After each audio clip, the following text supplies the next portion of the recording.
우리가 지난 2주 동안 그리스도인과 돈이라는 주제로 제가 말씀을 나눴는데요. 그래서 우리가 그리스도인에게 있어서 재정의 원칙, 재정을 사용하는 원칙들, 또 우선순위 이런 것들을 나눴고요. 우리가 지난 시간 특별히 부와 재물에 관해서 성경이 무엇을 말하고 있는지 아주 저희가 성경 전체를 좀 폭넓게 살펴봤습니다. 그래서 한마디로 요약하면 하나님 우리에게 주신 복이 있습니다. 우리가 그러니까 하나님 복은 우리가 하나님 다 주신 거예요. 그러니까 주신 거니까 더 좋은 거죠. 돈은 좋은 거다. 재물은 좋은 거예요. 그런데 우리가 항상 기억해야 되는 것은 그것이 우리에게 주신 것과 아울러서 또한 맡기신 복이라는 거죠. 맡기신 복은 왜 하나님 맡기셨어요? 그냥 맡아도 내가 나중에 가져갈게 이게 아니라 그것을 잘 사용하고 흘려보내라고 그 복을 맡기셨다라는 것입니다. 그래서 우리가 성경이 말하는 그 부에 대한 관점이 뭐 이게 되게 중요하다고 말씀드렸잖아요, 그렇죠? 어떠한 관점으로 우리가 그것을 다루느냐가 그 물건 자체보다 사실 중요한 거예요. 그러니까 그 물건의 또한 가치를 내가 어떠한 관점으로 바라보고 그것을 어떻게 사용하는가를 결정하는 것처럼. 그래서 우리가 하나님 주신 이 귀한 선물인 재물을 어떻게 바라보고 또 어떻게 사용해야 되는가 우리가 살펴봤습니다. 오늘 말씀은요, 그것을 좀 정리하는 차원에서 전도서 말씀을 좀 여러분과 나누려고 하는데, 여러분 우리가 전도서 하면 딱 떠오르는 인물이 있죠, 바로 솔로몬입니다. 그래서 전통적으로 이 전도서를 쓴 전도자라고 그러는데, 이 전도서 내내 이제 전도자라는 표현을 쓰는데, 이 전도자가 이제 솔로몬이라는 게 이제 전통적인 견해입니다. 근데 이제 물론 학자마다 다양한 견해가 있어요. 이 전도자가 어떤 사람이냐, 어떤 존재냐라는 어떤 여러 가지 논의들이 있지만, 여러분 분명한 건 뭐냐면 뭐 솔로몬이 있고 솔로몬이 아닐 수도 있어요. 그런데 중요한 게 뭐냐면 이 전도자는 그냥 뭐 말만 하고 뭐 입만 사는 그런 사람이 아니라 글을 잘 쓰는 그런 사람이 아니라 정말 많은 것들을 경험하고 많은 것을 누려본 사람이에요. 이게 전도자예요. 그러니까 그가 많은 것들을 경험하고 많은 것들을 또 누려본 사람의 입장에서 그것을 세상을 바라보는 그 경험하에 세상을 바라보고 세상의 이치를 깨달은 것들을 써내려간 책이 바로 전도서입니다. 그래서 여러분 전도서는요 그냥 뭐 우리가 당연하게 여기는 것들을 당연하게 얘기하지 않아요. 그렇죠? 그래서 여러분 전도서하면 가장 유명한 말씀이 뭡니까? 헛되고 헛되며 헛되고 헛되니 모든 것이 헛되도다. 그러니까 뭔가 달관한 듯한 말씀이잖아요. 그렇죠? 그러니까 다 경험해보고 내가 다 누려보니까 뭐라는 거예요? 결론이 헛되다. 그러니까 니들이 막 좋다고 하는 거, 니들이 막 이거 옳다고 하는 거 별거 아니더라. 뭐 이런 내용이에요. 사실 대부분이. 그래서 여러분 이 전도서의 이 지혜는 전도서 지혜서로 들어가는데 성경에서 굉장히 독특한 관점들이 많아요. 그래서 더 특별히 이 돈과 재물에 대해서 이 전도자의 관점이 굉장히 독특합니다. 오늘 그것을 좀 살펴보려고 하는데 여러분 전도자는요, 뭐 우리가 예상하겠지만 부를 추구하는 돈을 추구하는 사람이 얼마나 무의미한지 분명하게 얘기합니다. 10절에 보시면 돈을 좋아하는 사람은 돈이 아무리 많아도 만족하지 못하고 부를 좋아하는 사람은 아무리 많이 벌어도 만족하지 못하니 돈을 많이 버는 것도 헛되다. 여러분 일단 전도자는요 부 자체, 돈 자체에 대해서 어떤 옳고 그름 판단을 안 하죠, 그렇죠? 그러니까 돈 자체가 나쁘다고 얘기 안 합니다. 이게 성경의 일관된 관점인데 돈 자체가 문제가 아니라 뭐가 문제라는 거예요? 돈을 좋아하는 것, 돈을 계속해서 추구하는 것, 돈을 사랑하는 것, 그것이 문제라는 것이죠. 그런데 더 큰 문제가 뭐냐면 그 부를 아무리 소유함에도 뭐가 없는 거예요? 만족함이 없다라는 거, 아무 의미가 없다라는 거. 왜? 그러니까 많이 벌어서 많이 채워서 많이 쌓아서 많이 소유해서 그것이 만족하면 좋은데 그 만족의 크기가 커지면 좋은데 오히려 쌓으면 쌓을수록 더 무의미해진다. 그러니까 헛되다라는 거죠. 그러니까 부를 쌓으려는 삶이 얼마나 헛된가. 그래서 그 이어지는 내용을 통해서 11절부터 그 사례들을 드는 거예요. 그래서 12절에 보면 돈이 많으면 또 돈을 쓸 때가 많아요. 그러니까 돈 쓸 때가 많으니까 걱정할 거리도 많은 거예요. 그러니까 노동자 하루 벌어서 하루 버는 하루 벌어서 하루 먹는 그 노동자들은 그냥 열심히 일하고 또 그날 피곤하니까 잠 잘 자고 잘 먹고 잘 자고 그렇게 사는데 돈이 너무 많으면 쓸 때도 많고 신경 쓸 일이 많아서 잠을 편히 못 잔다라는 거예요. 좀 그렇게 살아봤으면 좋으시겠죠. 나도 좀 돈 많이 벌어서 쓸 때가 많아가지고 잠을 못 자봤으면 좋겠다. 헛되다라는 거예요. 전도자. 내가 해보니까. 그래서 결국 인간은요 맨몸으로 맨몸으로 돌아가게 되고 그러니까 맨몸으로 왔다가 맨몸으로 돌아가는데 그렇게 평생 부를 축적하고 돈을 살아가는 삶이 얼마나 부질없는 것이고 헛된 것임을 말하고 있습니다. 그러니까 여러분, 왜 부를 쌓고 돈을 모으는 삶이 결국 헛된 것이냐, 무의미한 것이냐면, 여러분 우리가 돈을 왜 쌓습니까? 왜 쌓으려고 합니까? 왜 돈을 소유하려고 합니까? 그 돈을 통해서 제가 지난주 말씀드렸죠. 우리가 돈은 행복이라는 공식을 그냥 너무 당연하게 생각하고 산다라는 거예요. 근데 완전히 맞는 말이 아니라고 말씀드렸잖아요. 그렇죠? 돈과 행복의 상관관계가 있지만 절대적 관계는 아니라는 거예요. 근데 우리는 그거 절대적으로 여겨요. 이게 문제라는 거예요. 우리 삶에 많은 문제가 여기서부터 벌어지는 거예요. 상관관계 있다니까요. 아니 오늘 당장 굶는데 여러분 어떻게 행복해요? 먹어야죠. 내가 이 허기를 채울 돈이 있어야죠. 상관관계가 있죠, 당연히. 돈으로 행복을 살 수 있어요. 근데 그게 절대적 관계는 아니라는 거예요. 이게 과학적 결론이에요. 과학적 결론. 제가 말씀드렸죠. 근데 그걸 절대적으로 생각하고 사니까 뭐만 바라보고 사는 거예요. 돈을 소유하고 돈을 축적하는 것에 내 삶을 집중하고 그것을 위해서 살아간다라는 거예요.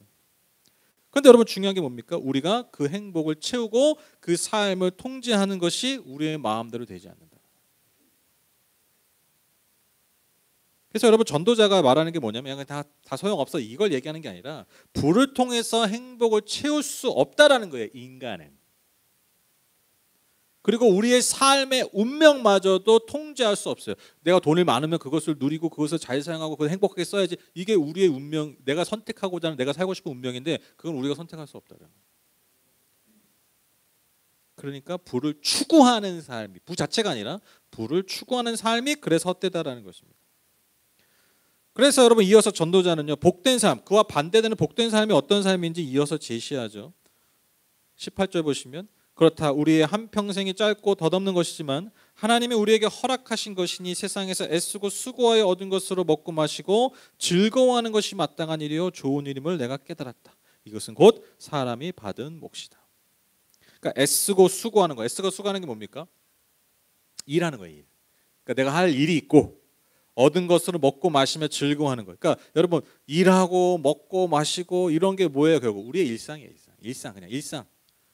우리가 너무 당연하게 사는 것, 그게 일상이잖아요. 그 일상을 누릴 수 있는 것이 선하고 좋은 것, 아름다운 것이다. 그래서 19절 보면, 19절 제가 안 왔네요. 19절 보시면 하나님이 사람에게 부와 재산을 주셔서 누리게 하시며 정해진 몫을 받게 하시며 수고함으로써 즐거워하게 하신 것이니 이 모두가 하나님이 사람에게 주신 선물이다. 그러니까 소유의 많고 적음이 아니라 주신 것을 누리고 즐거워할 수 있는 것. 여러분 이게 복이라는 거예요. 이게 진짜 하나님의 선물이라는 거예요. 여러분 이게요 전도서의 아주 가장 독특한 점이에요. 그러니까 부를 누려라. 부를 좀 그럴싸한 표현으로 향유한다. 하나님이 주신 복을 향유해라. 근데 아주 중요한 것이 뭐냐면 그 향유할 수 있는 능력이 하나님이 주신 선물이라는 거예요. 그래서 여러분 6장 이어지는 6장에 보면요 하나님이 다 주셨어. 하나님이 부도 주시고 재산 주시고 뭐 명예 다 주셨는데 그것을 누리는 것은 안 주셨어. 그런 인물이 나와요. 예로. 그러니까 아무 의미가 없는 거예요. 그러니까 똑같은 일상을 살아도 간단한 예를 들면 똑같은 10,000원을 한 장을 손에 쥐고 있어도요 그 10,000원 때문에 행복한 사람이 있는 반면에 그것 가지고 불행한 사람이 있다. 똑같이 일을 해도 똑같은 일터에서 일을 해도 그 일을 통해서 행복한 사람이 있고요. 불행한 사람이 있다. 똑같이 먹고 자고 먹고 마시고 자는데 그 먹고 마시는 순간순간이 늘 원망인 사람이 있고 불행한 사람이 있고 똑같은 걸 먹어도 똑같은 잠자리에 들어도 그것이 감사하고 행복한 사람이 있다. 어떤 삶이 복된 삶입니까? 너무 명확한 거예요. 그러니까 그게 하나님 은혜라는 거예요. 누리게 하시는 것이 하나님의 선물이다. 그래서 일상을 누릴 줄 아는 능력을 강조하는 게 전도서예요. 놀라운 관점이죠. 그렇죠? 20절에 보면 하나님은 이처럼 새 사람이 행복하게 살기를 바라시니 덧없는 이 세상에 크게 마음 쓸 일이 그러니까 하나님 우리에게 원하시는 게 뭐냐면 이 덧없는 인생살이 아예 그냥 덧없이 살다 와라잉 이게 아니라 이 덧없는 수밖에 없는 이 삶에서 하나님의 하루하루 우리에게 주시는 그 복의 분복을 누리라는 거예요. 그리고 그 누리는 삶이야말로 하나님이 우리에게 주시는 가장 좋은 선물이라는 것입니다. 그러니까 여러분, 이러한 삶의 자세가 있어야지 이 삶을, 일상을 누릴 줄 알고, 우리가 많이 찬양하는 고백이죠. 받은 복을 세워볼 줄 아는 삶이야말로 하나님이 우리에게 주시고자 원하는 기쁨과 행복을 취할 수 있는 길이라는 것입니다. 그래서 제가 자주 말씀드리잖아요. 여러분, 우리의 삶에서 진짜 큰 문제가 뭐예요? 진짜 큰 문제가 뭐냐면 막 그것 때문에 막 머리 쥐어쓰고 막 머리 막 쥐어뜯고 막 싸매고 막 그것 때문에 하루 종일 걱정하고, 이게 진짜 사실 우리 삶의 큰 문제가 아니라, 위기가 아니라 우리의 삶에 당연한 게 당연해지지 않을 때가 제일 큰 위기잖아요. 그렇죠? 그렇죠? 내가 당연히 주일날 교회 나오는데 교회 못 나올 일이 생겼어. 나올 수조차 없어. 내가 늘 그냥 점심 때 되면 밥을 먹었는데 밥을 못 먹어. 그게 진짜 큰일 아니에요? 그렇죠? 그러면 잘 생각해 보세요. 우리의 삶의 가장 큰 문제, 가장 큰 위기, 가장 큰 고통의 순간이 언제냐면 내가 너무 당연하게 생각하는 게 당연해지지 않을 때. 그러니까 이 말을 뒤집으면 뭐예요? 당연한 게 가장 큰 복이에요. 그렇죠? 지금 내가 너무 당연하게 사는 게, 제가 지금 걷잖아요. 뛰잖아요. 설교단에서. 이런 행동은 당연하진 않죠. 그렇죠?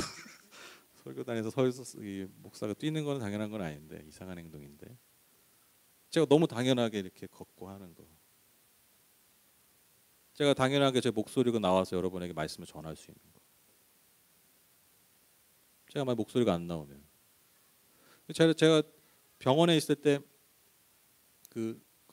아시죠? 이것 때문에 병원에 있을 때 제가 가장 힘들었던 게 뭔지 아세요? 아픈 건 아픈 건데 아파서 너무 힘든 게 아니라, 이거보다 더 힘든 게 뭐냐면 내가 일상으로 돌아갈 수 있을까? 이게 가장 큰 고통이었어요. 진짜 그 하루 동안 너무 제가 감당할 수 없는, 컨트롤할 수 없는 그 고통에서, 그리고 기약할 수 없는, 이 결과를 기약할 수 없는 그 딱 하루를 보내는데, 제가 가장 제 마음을 무너뜨렸던 게 이 생각이에요. 제 존재 자체를 무너뜨리더라고요. 내가 애들이랑 맛있는 거 먹으러 다닐 수, 진짜로 이 생각했다니까요. 저 애들이랑 맛있는 거 먹는 거 너무 좋아하는데, 제 가족이랑 맛있는 거 먹는 거 너무 좋아하는데 담즙이 샌다니까. 내가 대단한 거 원하는 게 아니잖아요. 내가 아이들이랑 맛있는 거 아무거나 먹을 수 있을까? 이게 너무 제 존재를 무너뜨리더라고요.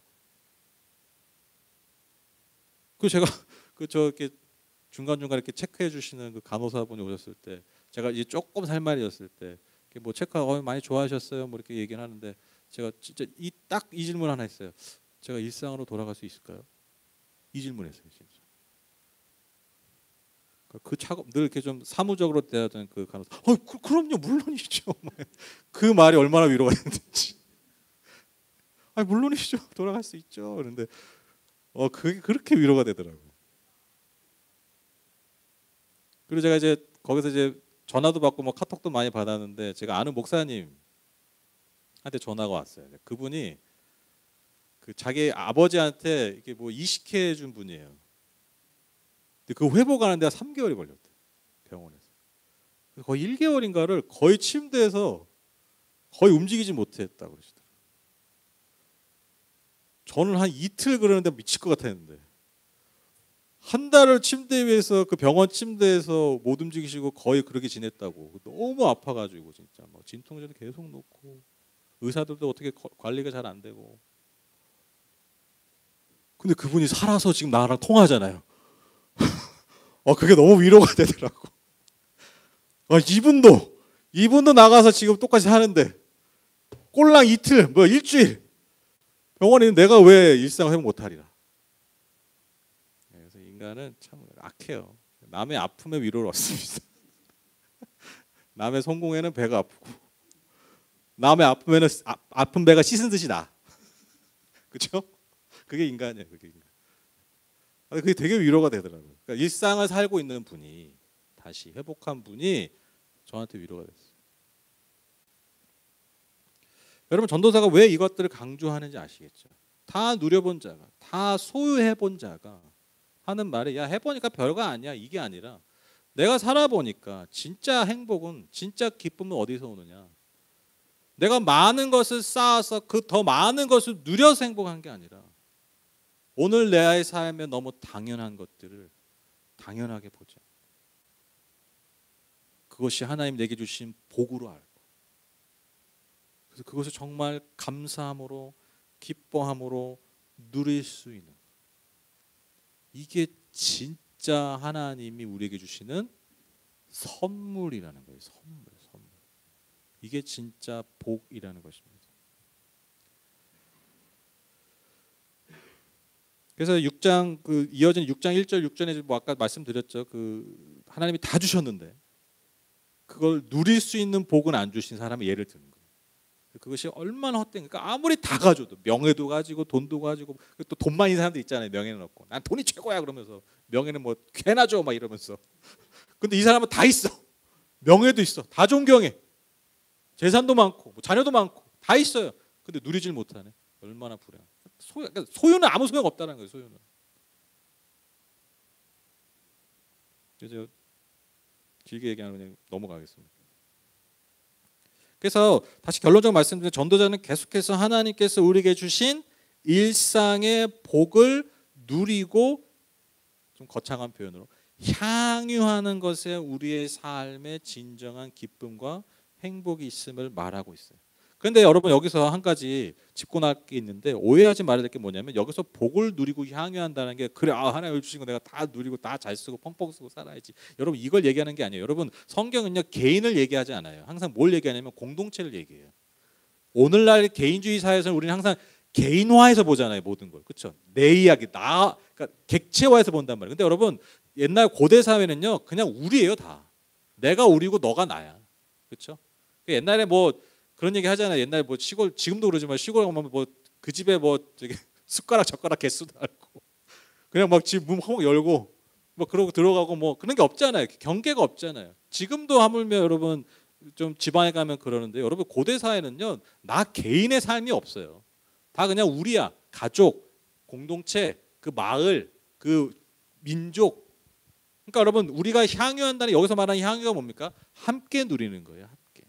같이 누리는 거예요. 나만이 아니라 그런 어떤 개인적인 나만의 만족 그것을 이야기하는 것이 아닙니다. 이거 오해하면 안 돼요.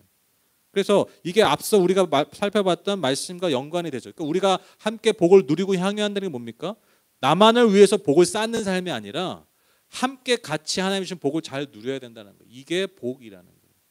그래서 여러분 제가 그 설교했었잖아요. 왜 인간은 만족하지 못하는가? 기억나시죠? 그래서 딱 그때 생각나는 단어 도파민 기억나시죠? 네. 막 제가 그래서 6월달에 있어요 설교. 혹시 뭐 기억 안 나시면 꼭 보세요. 그거는 두고두고 보시면 좋아요. 그 도파민 여러분 아무리 인간은 도파민이라는 그게 그걸 통해서 우리가 만족을 얻게 되기 때문에 여러분 그게 많이 분비된다고 하면 더 찾는 거예요. 그러니까 더 고통스러울 수밖에 없는 거예요. 그러니까 나를 위해서만 그걸 쓴다? 그러니까 만족이 없는 거죠. 근데 연구 결과가 그거예요. 언제 사람이 만족을 많이 하냐면 특히 재물을 쓸 때 언제 많이 만족하냐면 누군가를 위해서 쓸 때 사람이 그 돈의 사용에 대한 만족이 크다라는 거예요. 근데 정말 그렇지 않습니까? 그렇죠? 우리 어머니들 부모님들 맨날 하는 얘기가 뭐예요? 아유 마트 가서 뭐 먹고 싶었는데 니들 생각해서 나는 그거는 못 사겠더라. 애들 좋아하는 것만 사오고 그렇죠? 옷 보러 갔는데 그 옷을 입고 싶었는데 그건 내 돈 주고 못 사겠더라. 근데 네 뭐 자녀 옷 사오고 손주 옷 사오고 뭐 그렇더라. 그 얘기 꼭 하시죠. 그 말에 이제 두 가지 의미가 있어요. 여러분 네가 사줘라. 네가 사내라. 요게 있는 거고 그리고 그 바탕에 깔리는 게 뭐냐면요. 여러분 그것보다 그게 더 만족스럽기 때문에 내 거 사는 것보다 내가 사랑하는 존재를 위한 물건을 내가 가진 돈을 쓰는 거를 더 행복하기 때문에 그렇게 하는 거예요. 근데 이제 사 드려야 돼요. 사 드려야 이게 다 행복합니다. 그렇죠? 더 행복합니다. 그렇죠? 우리 모두가 더 행복해질 수 있어요. 우리가 뭐 실제로 다 경험하는 거예요. 그래서 여러분 성경은요, 전도서뿐만이 아니라 여러분 신약으로 와서 바울도요 강조하는 신앙이 뭐냐면 자족의 신앙입니다. 자족. 스스로 만족할 수 있는, 스스로 감사할 수 있는 신앙. 여러분 이것을 강조하고 있어요. 여러분 왜 그렇습니까? 여러분 계속해서 말씀드리지만 여러분 소유로서 우리가 만족과 안식을 누릴 수 있는 존재가 아니에요. 왜? 우리는 영원하기 때문에. 우리는 하나님의 형상이 있는 존재잖아요. 그러니까 우리에게는 영원성이 있어요.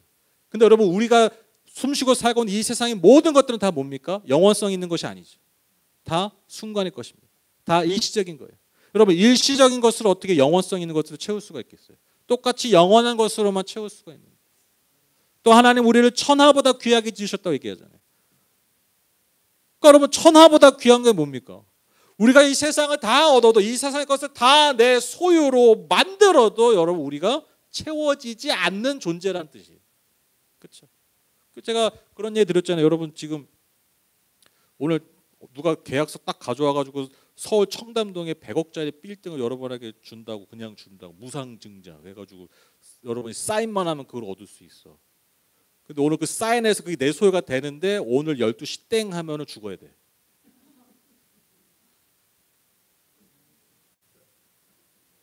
여러분 지금 100억 청담동 사두면 5년 있다가 한 200억 됩니다. 예, 여러분. 예.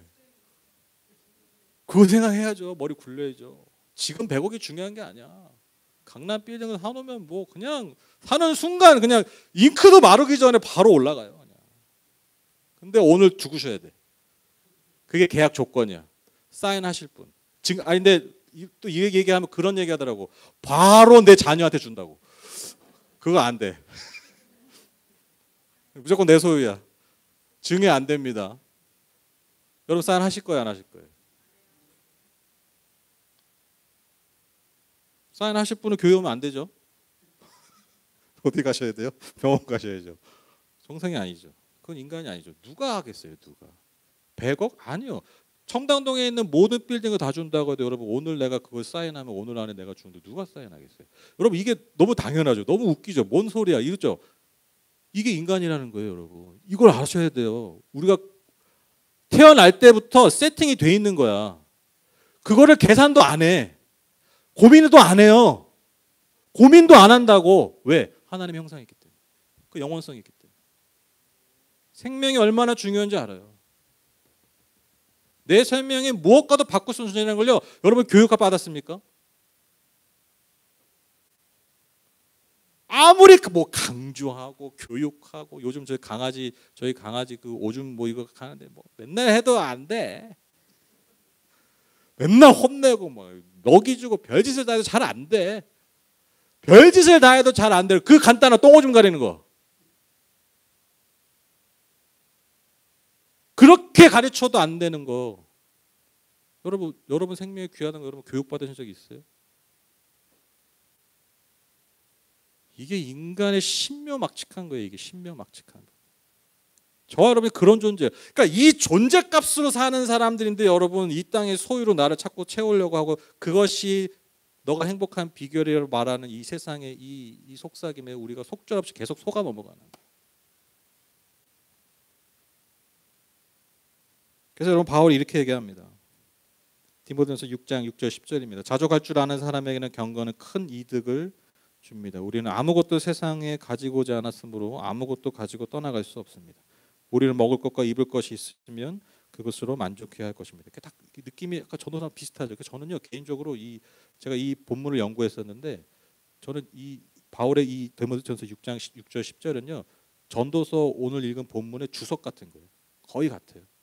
그러니까 바울도 묵상할 거 아니에요 구약을. 예, 거의 그냥 옮긴 거예요. 그러나 부자가 되기를 원하는 사람은 유혹과 올무 여러 가지 어리석고도 해로운 욕심에 떨어집니다. 이런 것들은 사람을 파멸과 멸망에 빠뜨립니다. 돈을 사랑하는 것이 모든 악의 뿌리입니다. 돈을 쫓다가 믿음에서 떠나 헤매기도 하고 많은 고통을 겪기도 하는 사람이 더러 있습니다. 그러니까 바울도 뭘 얘기합니까? 부 자체가 문제가 아니라 뭐가 문제라고요? 부를 사랑하는 거예요. 돈을 사랑하는 것이 일만악의 뿌리다. 일관된 메시지를 전하고 있습니다. 여러분 결론을 맺으면 여러분 꼭 기억하십시오. 오늘 자족하지 못하면 오늘 지금 내가 원하는 것을 언젠가 얻어도 그때 자족하지 못해. 기가 막힌 말 아닙니까? 제가 만든 말이거든요. 제가 어제 이거 설교를 쓰고 나서 와 이거 진짜 너무 잘 이거 오늘 자족하지 못하면 지금 내가 원하는 것을 언젠가 얻어도 그때 자족하지 못해요. 오늘 감사하지 못하면 오늘 지금 내가 원하는 것을 언젠가 얻어도요 그때 감사하지 못해요. 또 무언가를 갈구하며 또 무언가의 결핍을 느낍니다. 오늘 전도서가 말하는 거 오늘 주신 복을 누려라 향유해라. 제가 아주 재밌는 현상을 하나 본 적이 발견했는데 그게 뭐냐면 여러분 그 가난한 사람인데 돈이 없는 분인데 그 좀 초월한 분들이 있잖아요. 그런 분들이 나와서 이제 뭐 여러 군데서 이제 뭐 그런 얘기를 하잖아요. 여러분 돈이 전부가 아닙니다. 그런 얘기 하실 때가 있잖아요. 그렇죠? 막 돈이 많은 사람이 아니야. 돈이 없는 분인데 가난한데 여러분 돈이 전부가 아닙니다. 이런 얘기하면 꼭 이런 말 하는 사람이 있죠. 너 돈이 없으니까 그런 얘기하는 거야. 돈 있으면 얼마나 좋은데. 네가 그걸 안 늘어보니까 그런 얘기하는 거야. 그런 얘기 하잖아요. 그렇죠? 왜 또 재밌는 게 뭐냐면 여러분 돈이 진짜 많았던 사람이에요. 많은 사람이에요. 뭐 다 누려봤어. 그런 사람이 방송이나 뭐 이런 데서 뭐 유튜브나 뭐나 뭐 책이나 뭐 글이나 이런 데서 이런 얘기 좀 많이 하잖아요. 여러분 제가 다 얻어봤는데 별거 아닙니다. 돈이 전부가 아닙니다. 그러면 꼭 거기에 댓글 다는 게 있죠. 너는 돈이 많으니까 그런 거야. 그렇죠?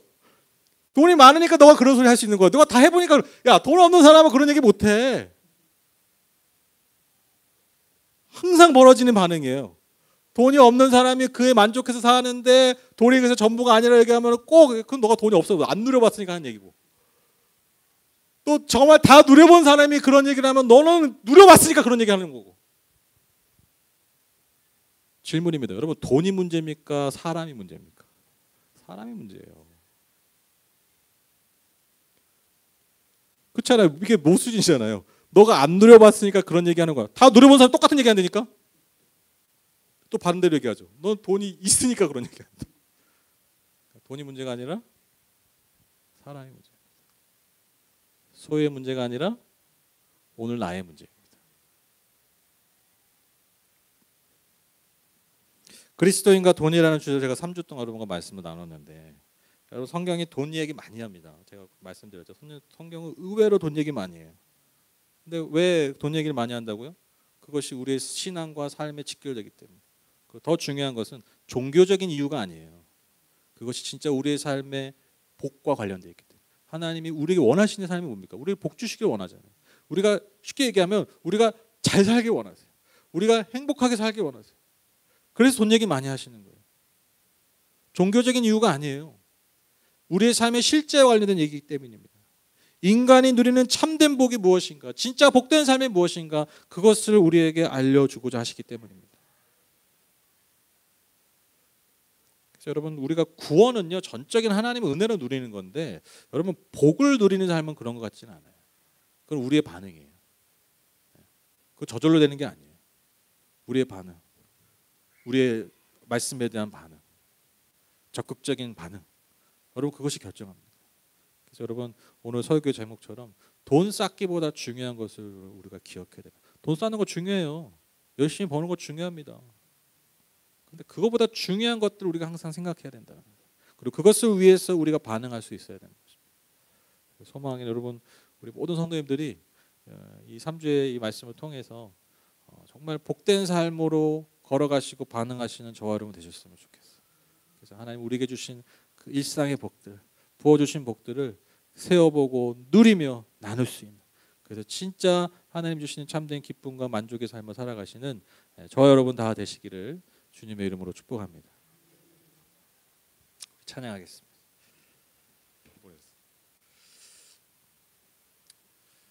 제가 인도네시아 이 찬양이 인도네시아 성도가 만들었다 그랬잖아요.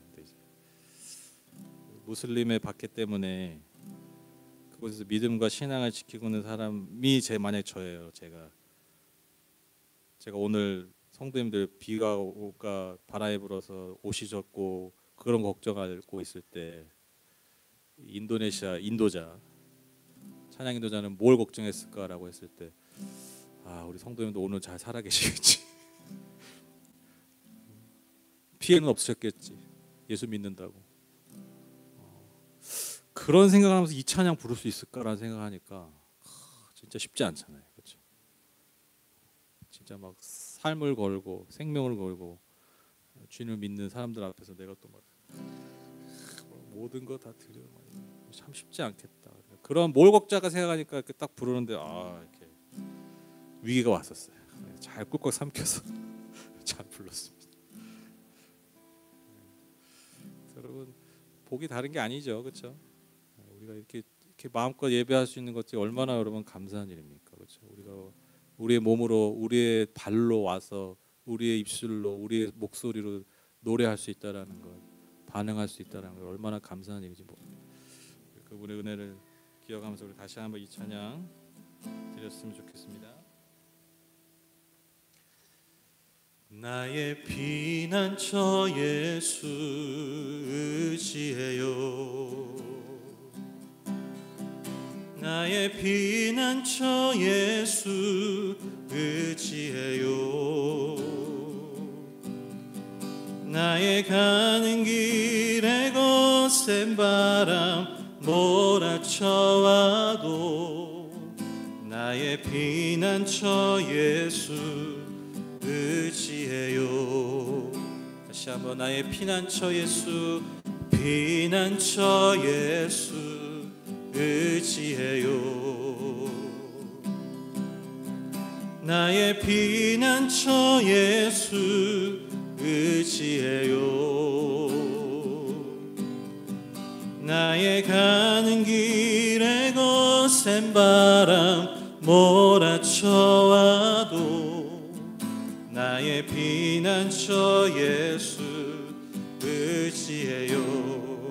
나는 영원히 주님 사랑해요. 나는 영원히 주님 사랑해요.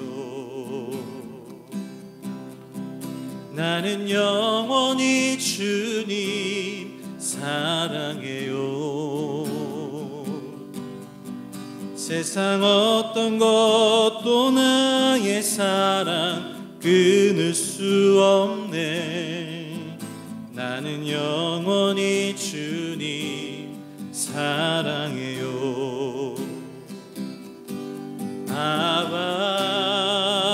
아버지 나를 사랑하시니 나의 모든 것 주께 드려요.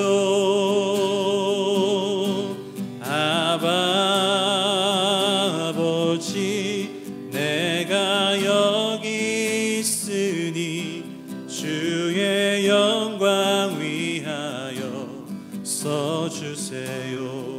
아버지